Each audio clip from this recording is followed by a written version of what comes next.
Tes.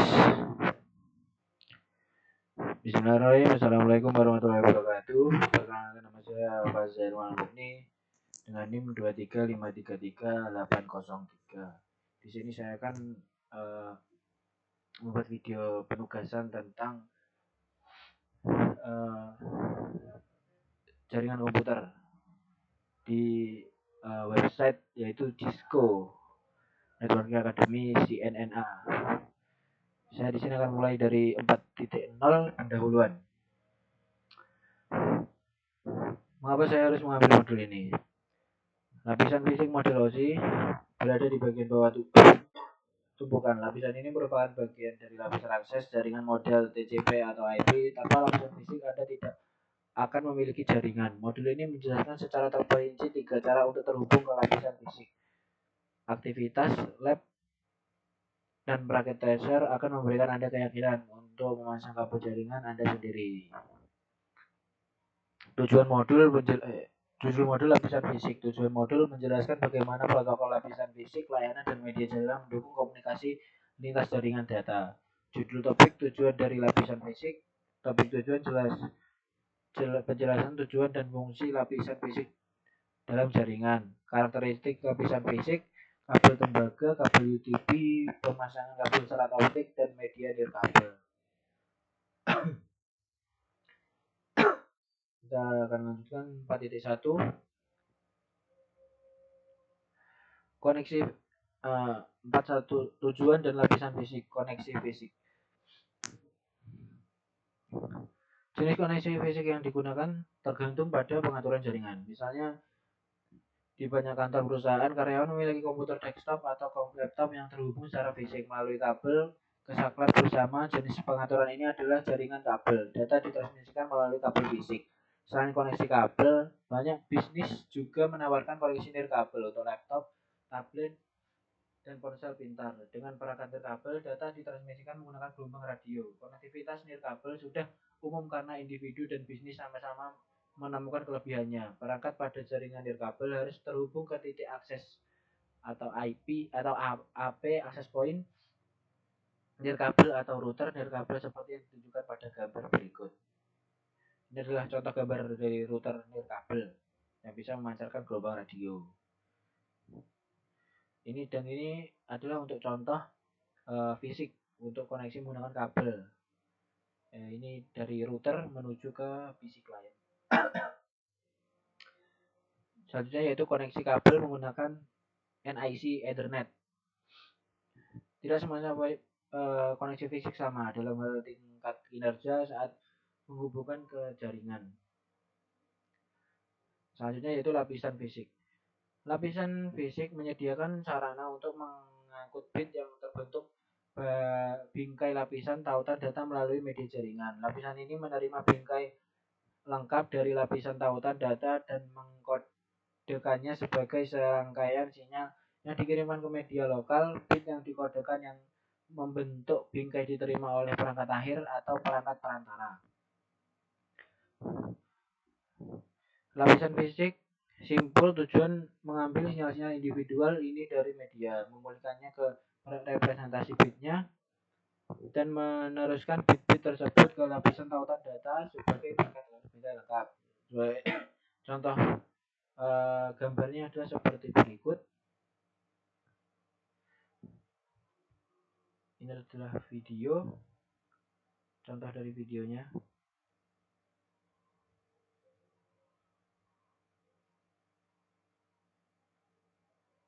Di sini.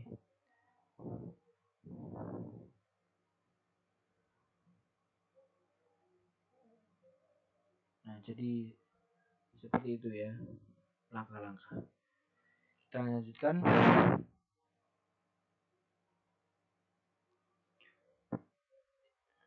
Oke.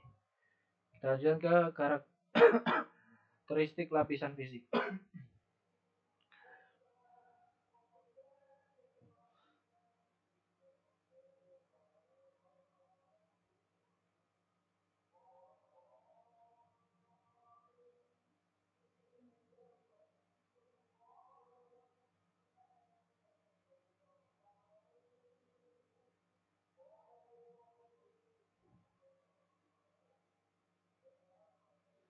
Oke, selanjutnya yaitu standar lapisan fisik. Pada topik sebelumnya kita sudah memperoleh gambaran tingkat tinggi tentang lapisan fisik dan tempatnya dalam jaringan. Topik ini membahas lebih dalam hal-hal spesifik tentang lapisan fisik. Ini mencakup komponen dan media yang digunakan untuk membangun jaringan serta standar yang diperlukan agar semuanya berfungsi bersama. Protokol dan operasi lapisan OSI atau dilakukan menggunakan perangkat lunak yang dirancang oleh insinyur perangkat lunak dan ilmuwan komputer layanan dan protokol dalam rangkaian TCP/IP ditetapkan oleh Internet Engineering Task Force atau IETF. Lapisan fisik terdiri dari sirkuit elektronik, media, dan konektor yang dikembangkan oleh para insinyur. Selanjutnya yaitu standar perangkat keras dan media pengodean dan pensinyalan dalam lapisan fisik ditetapkan dan diatur oleh organisasi standar berikut. Yang pertama ada ISO, ada EIA atau TIA, ada ITU, ada ANSI, IEEE, FCC, dan ETSI.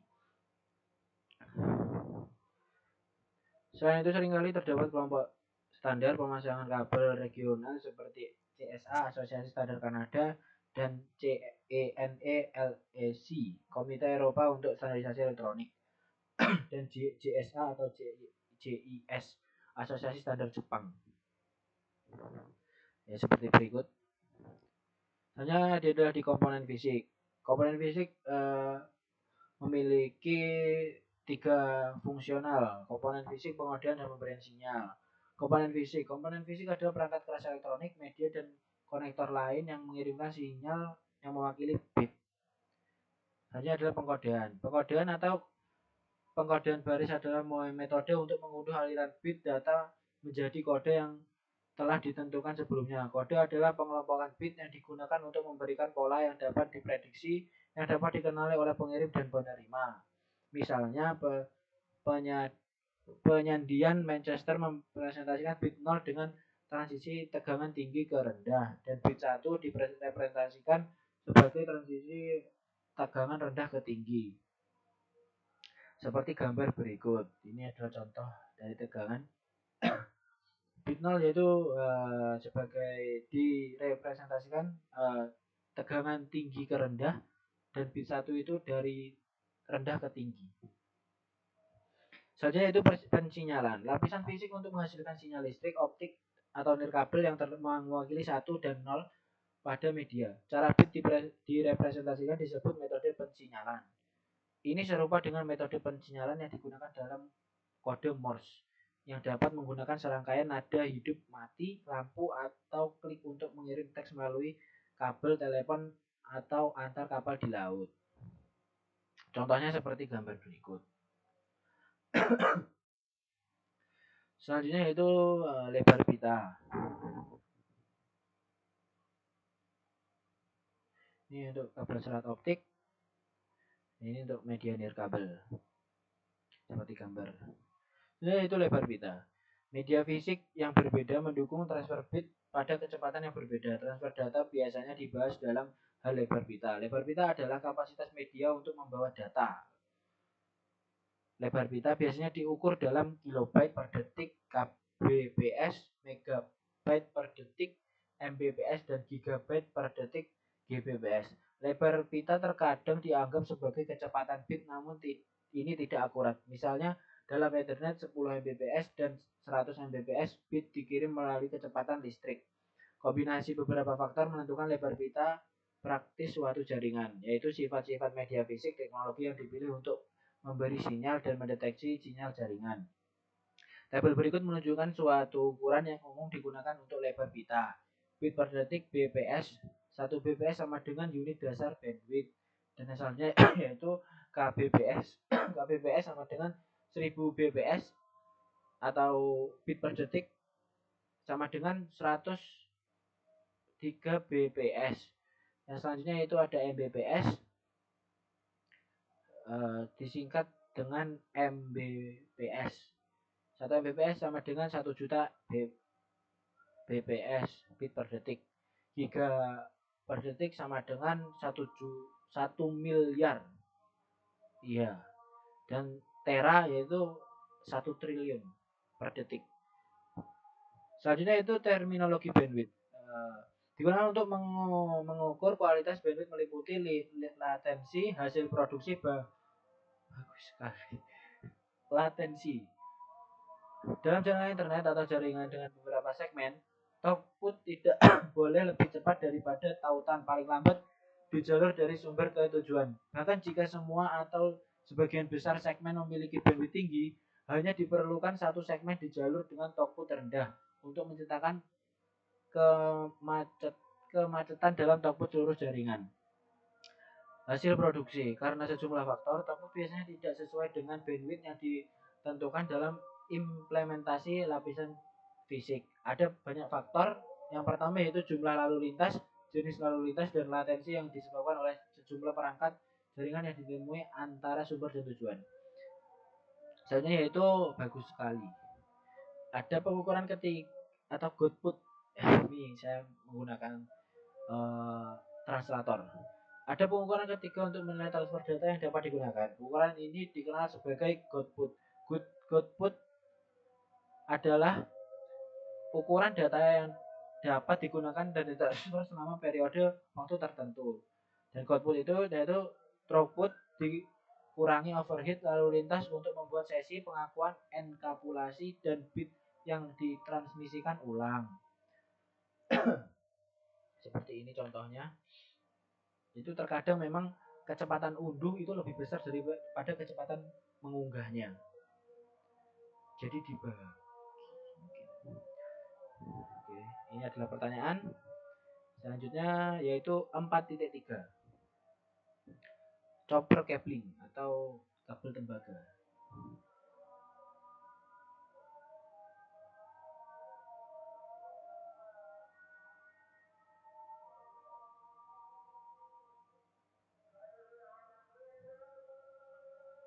Karakteristik kabel tembaga. Yang pertama yaitu karakteristik kabel tembaga. Kabel tembaga merupakan jenis kabel yang paling umum digunakan pada jaringan saat ini.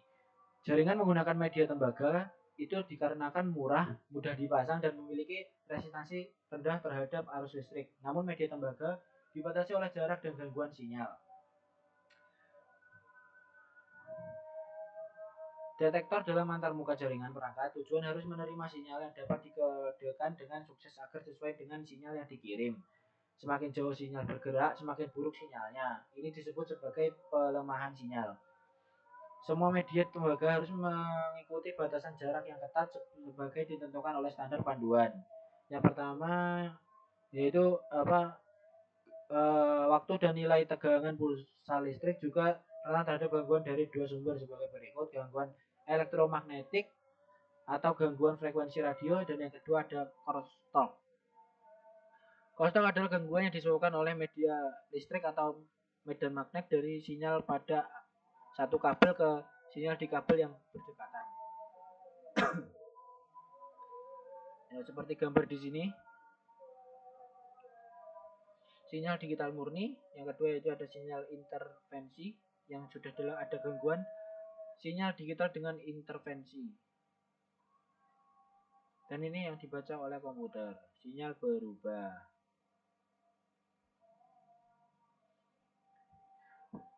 Selanjutnya yaitu untuk menanggulangi efek negatif crosstalk, beberapa jenis kabel tembaga memiliki pasangan kawat sirkuit berlawanan yang dipilih bersama-sama.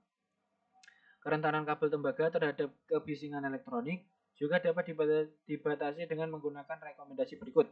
Memilih jenis atau kategori kabel yang paling sesuai untuk lingkungan jaringan tertentu, merancang infrastruktur kabel untuk menghindari sumber gangguan yang diketahui dan potensial pada struktur bangunan, yaitu menggunakan teknik pemasangan kabel yang mencakup penanganan dan terminasi kabel yang tepat. Jenis-jenis kabel tembaga. Ada 3 jenis utama media tembaga yang digunakan dalam jaringan, yaitu ada UTP, ada STP, dan kabel koaksial. Kabel UTP, Universal Twistor Pair. Kabel Unsil Twisted Pair atau UTP merupakan media jaringan yang paling umum. Kabel UTP yang diakhiri dengan konektor RJ45 digunakan untuk menggunakan host jaringan dengan perangkat jaringan perantara seperti switch atau router. Dan router. Dalam LAN, kabel UTP terdiri dari 4 pasang kabel berkode warna yang dipilih bersama-sama lalu dibungkus dengan selubung plastik fleksibel yang berlindung dan dari kerusakan fisik ringan. Seperti yang pada gambar. Itu ada warna orange, ada warna hijau, biru, dan warna hitam. Selanjutnya itu kabel twisted pair terlindungi atau STP. Kabel twisted pair atau STP memberikan perlindungan yang lebih baik terhadap gangguan dibanding kabel UTP. Namun dibandingkan kabel UTP, kabel STP jauh lebih mahal dan sulit dipasang seperti kabel UTP. STP menggunakan konektor RJ45 juga. Kabel STP menggunakan teknik perlindungan untuk menangkal EMI dan RFI, yaitu yang sudah dijelaskan di poin sebelumnya. Dan lilitan kabel untuk menangkal crosstalk.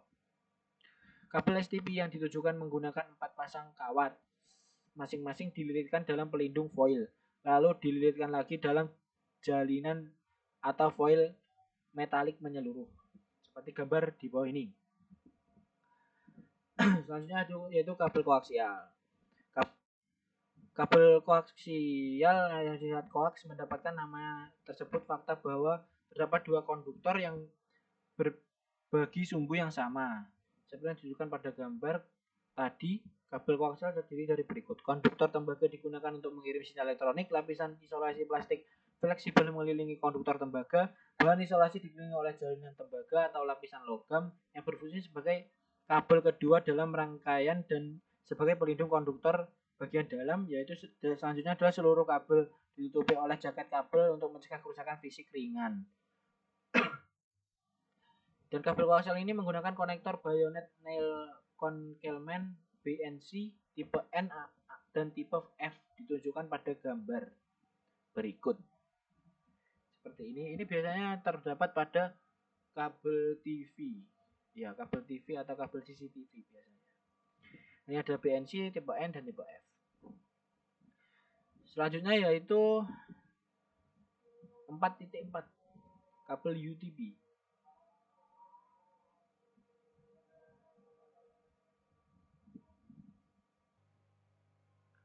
Baik, kita lanjutkan. Itu sifat-sifat kabel UTP.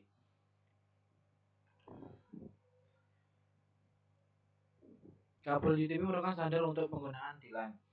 Topik ini membahas secara rinci tentang kelebihan dan keterbatasannya.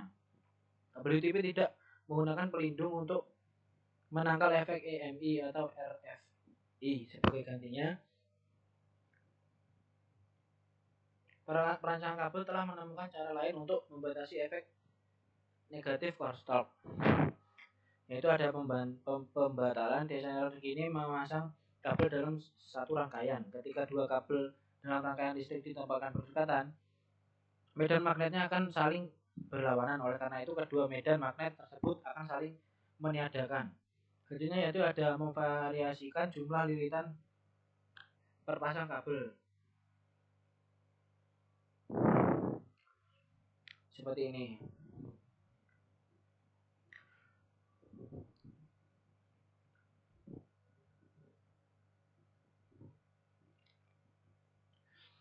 Selanjutnya itu standar dan konektor kabel UTP. Kabel UTP mematuhi standar yang ditetapkan oleh TIA atau EIA. Secara khusus, TIA 568 menetapkan standar pengkabelan komersial untuk instalasi LAN yang merupakan standar paling umum. Beberapa elemen ditetapkan sebagai hal berikut: jenis kabel, panjang kabel, konektor, terminasi kabel, metode pengujian kabel. Karakteristik kabel tembaga ditetapkan oleh Institute of Electrical and Electronic Engineer. Dan institut tersebut menilai kabel UTP berdasarkan kinerjanya. Misalnya, kabel kategori 5 umumnya digunakan dalam instalasi fast Ethernet 100 base TX. Kategori lainnya meliputi kabel enhanced kategori 5, kategori 6, dan kategori 6A.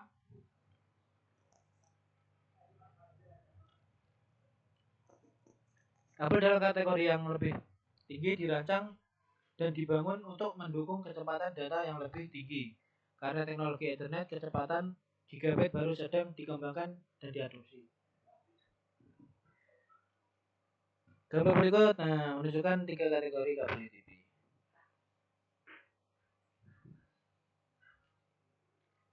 Yaitu seperti gambar berikut. Kabel kategori UTP 3, kabel kategori 5, kabel kategori 6. Kabel UTP biasanya diakhiri dengan konektor RJ45 standar TIA 568 menjelaskan kode warna kabel untuk penugasan pin out untuk kabel Ethernet seperti yang ditunjukkan pada gambar konektor RJ45.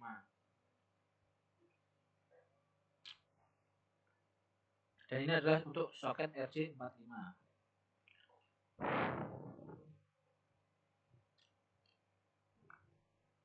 Kabel UTP yang terminasinya buruk, yaitu setahu saya yang pernah saya pelajari, jika permodelan seperti ini, jika kabel ini digunakan secara outdoor atau ya walaupun itu di indoor, ini akan mudah sekali untuk rawan untuk terkelupas kabel yang bagian dalam.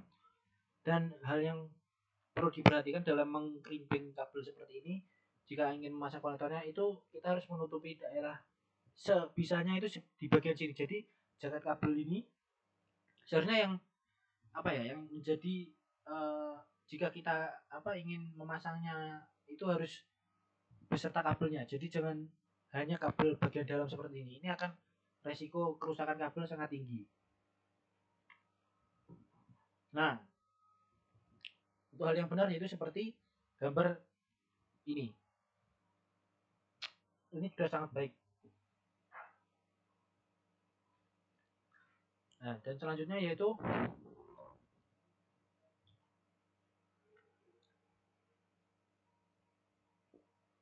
kabel UTP strike, stroke, dan crossover. Sesuatu yang berbeda mungkin mengharuskan kabel UTP disambung sesuai dengan konvensi penyambung yang berbeda. Ya seperti tadi, strike dan crossover. Berikut ini adalah jenis kabel utama yang diperoleh dengan menggunakan konvensi penggabungan tertentu. Ethernet strike stroke, jenis kabel yang paling umumnya digunakan untuk menghubungkan host ke switch dan switch ke router. Yaitu untuk strike ini itu harus dulu itu setahu saya untuk berbeda perangkat. Seperti ini host switch dan switch ke router. Nah, itu crossover digunakan menghubungkan perangkat yang serupa. Jadi kebalikannya dari strike. Kalau strike itu untuk berbeda, ini itu untuk serupa. Misal contohnya PC ke PC seperti itu. Kalau kita menggunakan PTP peer to peer itu kita menggunakan crossover. Ini mungkin untuk dulu ya. Jadi tapi untuk sekarang tahu saya semua perangkat itu sudah bisa ya. Jadi kita tidak perlu membedakan lagi. Tapi ini untuk pengetahuan sangat penting. Nah, seperti ini adalah standar T568A dan T568B. Kalau tidak salah itu untuk strike dan ini untuk crossover atau kebalik.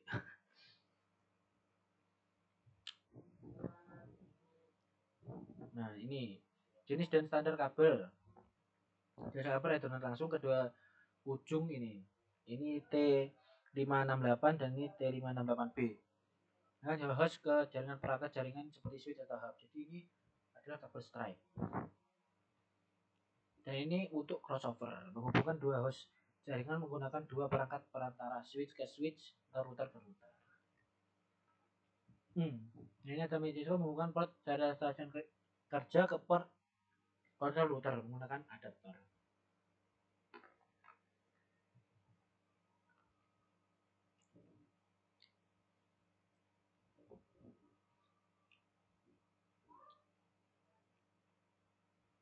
Dan ini ada kuis. Kita lanjut saja.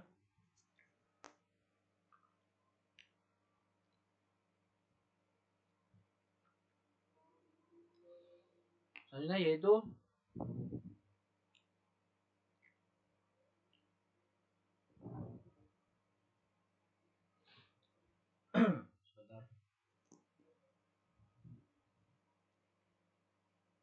masih mentranslatekan.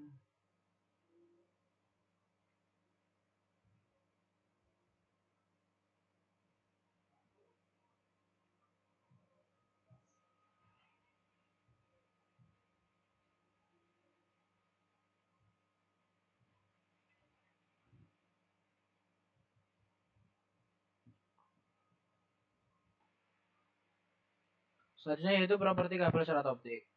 Kabel serat optik mentransmisikan data melalui jarak yang lebih jauh dan pada bandwidth yang lebih tinggi daripada media jaringan lainnya, tidak seperti kabel tembaga. Serat optik adalah untaian kaca murni yang fleksibel tetapi sangat tipis dan transparan, tidak lebih besar dari rambut manusia. Dikodekan pada serat sebagai impuls cahaya. Kabel serat optik berfungsi untuk pemandu gelombang dan pipa cahaya untuk mentransmisikan cahaya antara kedua ujung dengan kehilangan sinyal yang minimal. Jadi untuk apa istilahnya sangat bagus karena untuk hilang untuk sinyal loss signal itu lebih sedikit ya, karena ini menggunakan cahaya. Seperti gambar seperti ini. Misalnya yaitu jenis media serat. Serat media tunggal dan ada serat multimode. Untuk serat media tunggal yaitu seperti ini. Diameter titik kaca ya bisa dilihat. Itu ada yang multimode, yaitu ini untuk jadi di dalam serat optik itu sendiri memiliki banyak.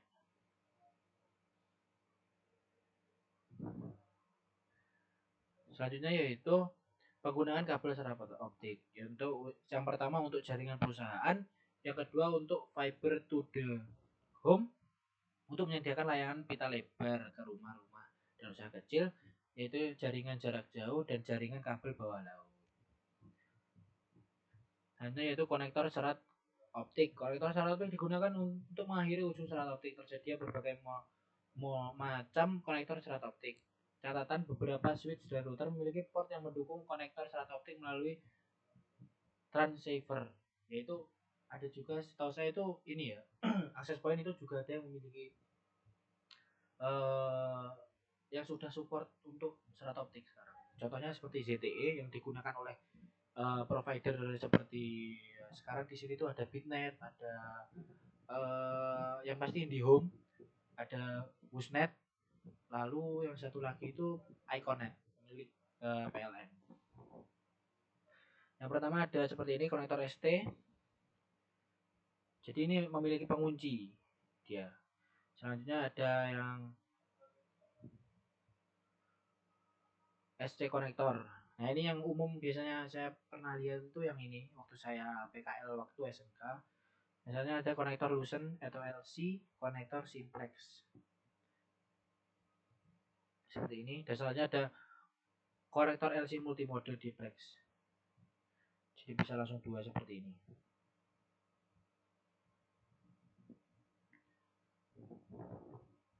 Selanjutnya yaitu kabel patch serat optik. Oke, kita lanjutkan. Maaf tadi. Kabel patch fiber diperlukan untuk mengubah perangkat infrastruktur. Seperti ini. Yang pertama yaitu kabel patch multimode. Jadi ada dua seperti ini. Selanjutnya itu ada kabel patch mode tunggal. Ini apa ini? Wah, saya belum pernah melihat. Saja itu kabel patch multimode ST, yang ini LC, yang ini LC, yang ini SC. Hanya ada patch mode tunggal yang, nah ini yang sering saya lihat itu yang seperti ini. Maaf, yang seperti ini. Yang ini, maaf. Selanjutnya yaitu sudah selesai. Selanjutnya serat versus tembaga. Ini ada perbandingan. Serat optik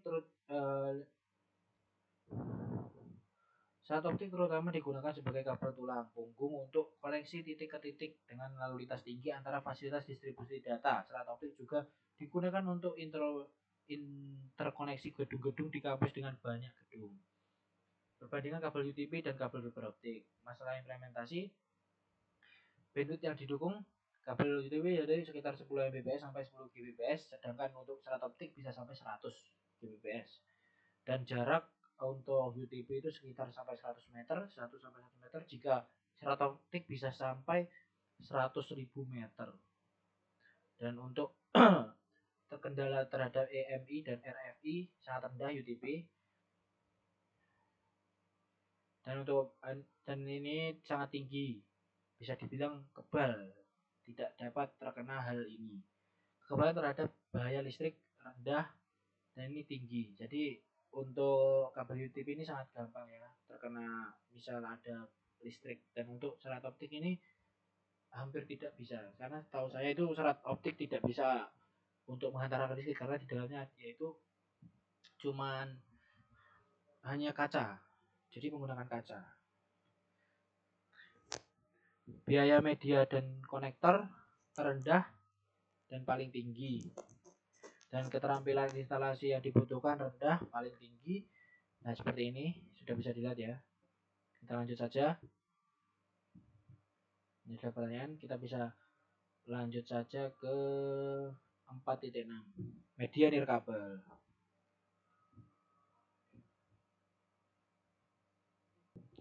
Oke, selanjutnya yaitu ada properti media nirkabel. Media nirkabel membawa sinyal elektromagnetik yang mewakili digit biner komunikasi data menggunakan frekuensi radio atau gelombang mikro. Media nirkabel menyediakan opsi mobilitas terbaik dari semua media. Berikut ini adalah beberapa keterbatasan nirkabel, area jangkauan, gangguan, dan keamanan. Dan yang pertama itu yang terakhir yaitu media bersama.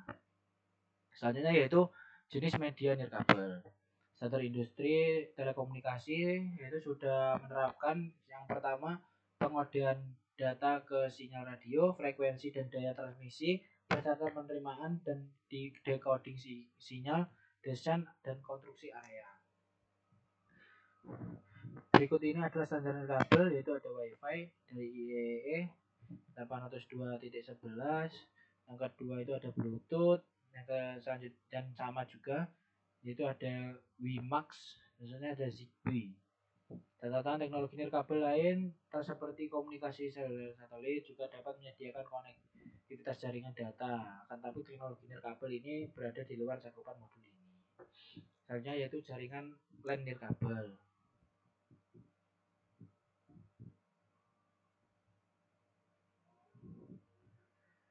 Implementasi data nirkabel yang umum memungkinkan perangkat untuk terhubung secara nirkabel melalui LAN. Secara umum, WLAN memerlukan perangkat jaringan berikut, yaitu access point, yaitu yang kedua adaptor NIC nirkabel. Seiring berkembangnya teknologi, sejumlah standar berbasis Ethernet atau WLAN telah muncul. Saat membeli perangkat nirkabel, pastikan kompatibilitas dan interoperabilitasnya. Memanfaatkan teknologi komunikasi data nirkabel sudah jelas. Ini adalah milik Cisco. Ini sudah jelas. Selanjutnya yaitu